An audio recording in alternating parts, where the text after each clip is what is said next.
ማስረጃ ቀርባለሁ። ስድብ እንዳይመስላችሁ ፕሊስ ክርስቲያን ወገኖች ተረዱ። እሺ ስድብ አይደለም። አምላካችሁ ደካማ ነው። ለምን ካላችሁኝ አምላካችሁ ራቁቱን የሆነ ሰው እንደ ሕፃን ልጅ የሚያዝለው ነው። በደንብ አዳምጡ። ይሄ ነው አምላካቸው። ይሄ አምላክ እንዳይነሳ ነው። አምላክ በክርስትና ራቁቱን ይሄ የሚሄድ ሰው እንደዚህ አዝሎታል። ደካማ አምላክ ነው ያላቸው። ያው ይሄን እናንተ አንብቡት፣ እስክሪንሾት አድርጋችሁ አድርሱላቸው። እስክሪንሾት አድርጉት። መጽሐፋቸው የነሱ ነው። መጽሐፉ ይሄ ነው። ይሄ መጽሐፍ እንዳይከፈተው እንከፍተዋለን። ያው ገድለ አቡነ ገብረ መንፈስ ቅዱስ ምንድን ነው የሚለው? አባታችን ገብረ መንፈስ ቅዱስ ከዚያ ተነስቶ መላክ እንዳዘዙት ሄደ። በመንገድም 3 ሽማግሌዎች ደክሞ አገኛቸው። 3 ሽማግሌዎች እነማን ናቸው? 3 ሽማግሌዎች ተነስተው ቆመው ለአባታችን ገብረ መንፈስ ቅዱስ በአንድነት በሶስትነት ተገለጹ ይላል። እነማን ናቸው? አምላክ ናቸው። አምላክ በክርስትና ራቁቱን የሚሄድ ሰው ያዝለዋል። ራቁቱን የሚሄድ ሰው ያዝለዋል። ይሄ ነው የክርስቲያኖች አምላክ። ወገንታት አዳምጡ። አምላካችሁ ሽማግሌ የሚያዝለው ነው።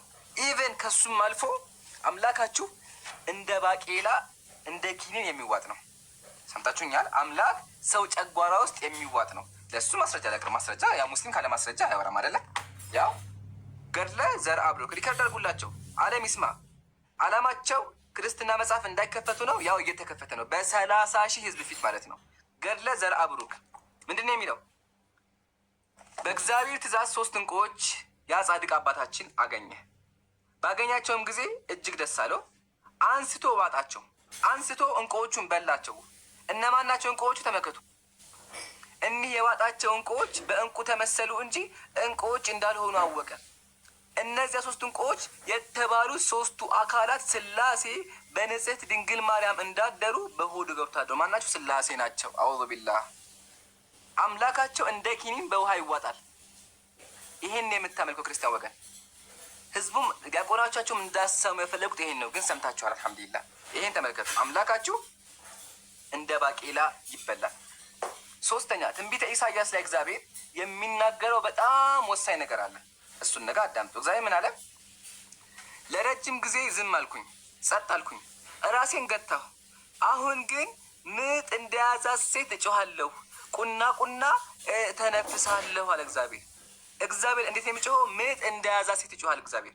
አምላካቸው ምጥ እንደያዛት ሴት የሚያምጥ አምላክ ነው ያለው። ጥያቄያችን የሚሆነው እግዚአብሔር አስቀድሞ ማለት ተመክቶ እግዚአብሔር ተናገረው ነገር አለ ትንቢተ ሚልክያስ ላይ። አሁን ለምን ትጮያለሽ? እግዚአብሔር አንድ ሰው አገኘና ምን አለ? አሁንስ ለምን ትጮያለሽ? እንደምትወልድ ሴት ምጥ የደረሰብሽ ንጉሥ ስለሌለሽ ነው ይላል እግዚአብሔር። ሴቷ ምን አላት? አንቺ ሴት የምትጮሂው እንደ እርጉዝ ሴት ንጉሥ የለሽም እንዴ ይላታል። ስለዚህ እግዚአብሔር የጠየቀውን ጥያቄ ደግመን እንጠይቀዋለን።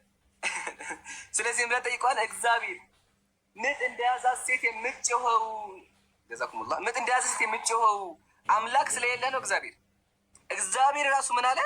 ሴቷን አንቺ የምትጮሂው ንጉሥ ስለሌለሽ ነው አለ። እኛ እግዚአብሔር የጠየቀውን ጥያቄ ደግመን እንጠይቃለን። እግዚአብሔር እንደ እርጉዝ ሴት የምትጮኸው ንጉሥ ስለሌለ አምላክ ስለሌለ ነው? እንደ እርጉዝ ሴት የሚጮህ አምላክ የሌለው ደካማ የሆነ አካል አለ መጽሐፋቸው እንደሚናገረው። ይሄን ነው የፈሩት አጀማ፣ ይሄን ነው የፈሩት። ኢቭን ነቢያቶቹ ራሱ እግዚአብሔር አልሰማ ብሏቸው እግዚአብሔርን ሲቀሰቅሱት ነበር ከእንቅልፍ። ተመልከቱ፣ መጀመሪያ መዝሙረ ዳዊት ተመልከቱ።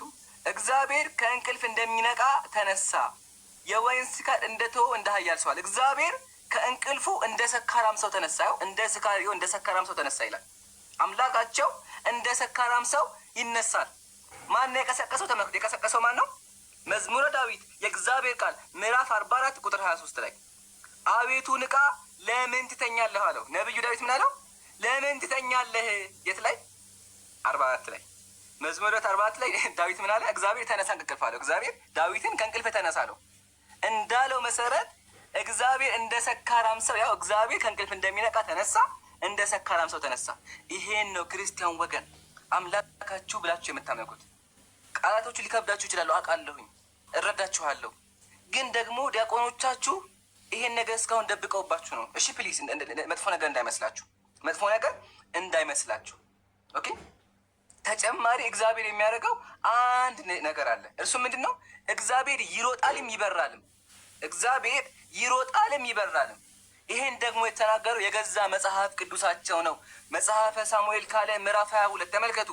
ሰማዮችን ዝቅ ዝቅ አደረገ ወረደ፣ ጨለማ ከእግሩ በታች ነበረ። በኪሩቤል ላይ ተቀምጦ በረረ። እግዚአብሔር በረረ ይላል። ክርስቲያን ወገን አዳምጠኝ። የሚበር አምላክ እንዴት ነው የምታመልኩ? አእምሮ ይቀበለዋል? ኮሜንት ላይ ጻፉላቸው። በራሪው እግዚአብሔር ብላችሁ ጻፉላቸው እንዲገባቸው። እግዚአብሔር ያው መጽሐፉ እንደሚለው ተቀምጦ በረረ ይላል። የሚበር አምላክ ለምንድን ነው የምታመልከው? ይህን ሁሉም ሰው መጠየቅ፣ ከዚህ በኋላ ሁሉም ሰው ይህን ጥያቄ መጠየቅ አለበት። በራሪ እግዚአብሔር እንዴት ይመለካል? ያውም መልአክ ላይ ሆኖ ተቀምጦ በረረ የሚለው ተቀምጦ የሚበር አምላክ እንዴት ነው አምላክ የሚሆነው? ይሄ ደግሞ እንዳይክዱት መጽሐፍ ቅዱሳቸው ነው። መጽሐፍ ቅዱስ መጽሐፈ ሳሙኤል ካለ ነው እግዚአብሔር በረረ የሚለው። የሚበር አምላክ ሱብሃነላህ። አምላክ በረረ ሲባል በጣም ይገርማል። ከዚህም አልፎ እግዚአብሔር ሰዎች ጋር እደባደባለሁ ይላል። እግዚአብሔር ሰዎች ጋር እደባደባለሁ። ተመልከቱ። ልጇ እንደተነጠቀበት ድብ እገጥማለሁኝ፣ የልባቸውን ስብ እቀዳለሁኝ፣ በዚያም እንደ አንበሳ እበላቸዋለሁ። እግዚአብሔር ምን አለ? እንደ አንበሳ እበላቸዋለሁ አለ። እግዚአብሔር ይበላቸዋል። እሺ ችግር የለን። ይህን ባላየን እንለፈው። ግን እግዚአብሔር ምግብ በልቶ ያውቃል? እንዲያጀማ በደንብ ያውቃል።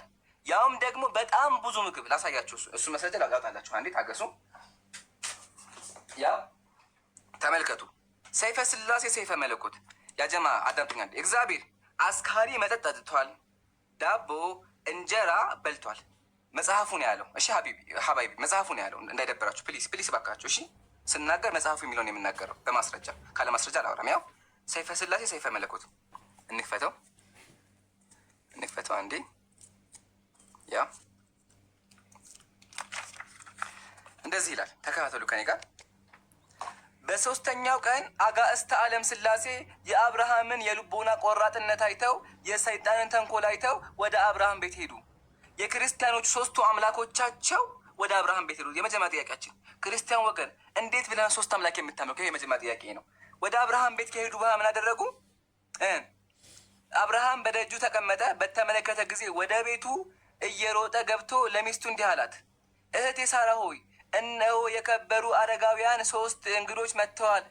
እንግዲህ ፈጥነሽ እንጀራ ቁጠሩልኝ፣ ቁጠሩ ኮሜንት ላይ እንጀራ ወጡን፣ ጥሩውን ጠላ፣ እንጀራ ወጥ ጠላ፣ መልካሙን ጠጅ አዘጋጅ፣ እኔም የወይን ፍሪዳ አርዳለሁኝ አለ።